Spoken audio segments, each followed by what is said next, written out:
Kalender liturgi 17 Desember 2021. Bacaan pertama. Bacaan dari kitab Kejadian. Ketika mendekati ajalnya, Yakub memanggil anak-anaknya dan berkata, "Berhimpunlah kamu dan dengarlah, ya anak-anak Yakub, dengarlah kepada Israel ayahmu. Yehuda, engkau akan dipuji oleh saudara-saudaramu. Tanganmu akan menekan tengkuk musuhmu. Kepadamu akan sujud anak-anak ayahmu. Yehuda, engkau ini seperti anak singa. Setelah menerkam, engkau naik ke suatu tempat yang tinggi, hai anakku. Engkau meniarap dan berbaring seperti singa jantan atau singa betina. Siapakah yang berani membangunkannya? Tongkat kerajaan tidak akan beranjak dari Yehuda, ataupun lambang pemerintahan dari antara kakinya. Sampai datanglah Dia yang berhak atasnya, dan kepadanya akan takluk bangsa-bangsa." Demikianlah sabda Tuhan. Bacaan Injil. Inilah Injil suci menurut Matius. Inilah silsilah Yesus Kristus, anak Daud, anak Abraham. Abraham memperanakkan Ishak, Ishak memperanakkan Yakub, Yakub memperanakkan Yehuda dan saudara-saudaranya. Yehuda memperanakkan Peres dan Zerah dari Tamar.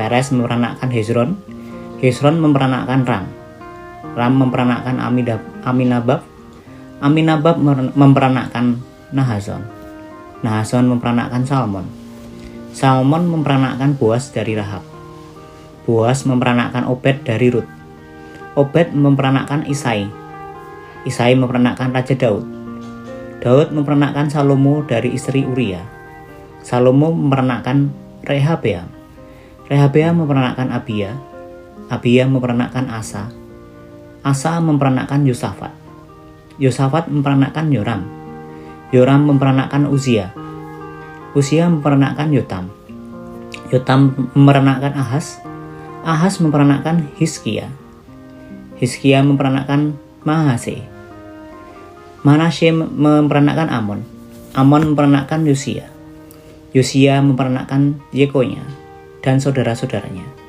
pada waktu pembuangan ke Babel.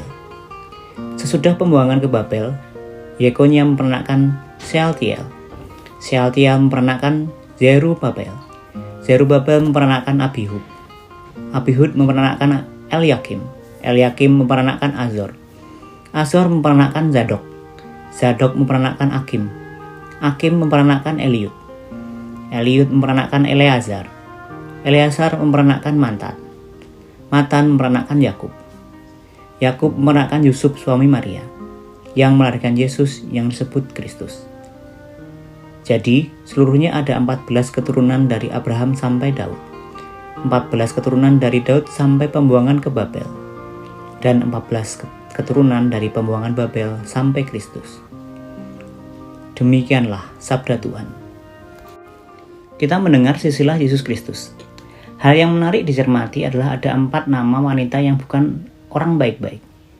Tamar adalah wanita yang menikah dengan 2 saudara laki-laki tanpa mempunyai anak. Kemudian Tamar menaturkan dirinya dengan bapa mertuanya, Yehuda. Wanita kedua ialah Rahab, yang profesinya ialah pelacur. Wanita ketiga adalah Rut, keturunan Moab, yaitu bangsa yang dibenci dan dipandang hina. Yang keempat adalah Batsheba, istri Uria, yaitu ibu Salomo. Dia adalah wanita yang dirayu Daud, dan demi mendapatkannya, Daud telah melakukan kekejian agar Uria terbunuh. Masuknya 4 wanita ini dalam silsilah Yesus menunjukkan bahwa Allah mampu melaksanakan rencana keselamatannya dengan menggunakan bukan hanya orang saleh dan suci, tapi juga orang berdosa. Allah melukis dengan menggunakan garis lurus dan garis bengkok. Seringkali dalam perkawinan dan pergaulan pada umumnya, kita dihantui oleh latar belakang bibit seseorang dan mengabaikan kekuatan rahmat Tuhan. Kedatangan Yesus, Sang Mesias, harus membuat kita lebih terbuka pada sesama dan percaya pada kuasa rahmat Allah yang mampu mengubah apa yang kurang baik dalam pandangan manusia. Ya Yesus, semoga kami mampu menerima sesama apa adanya. Amin.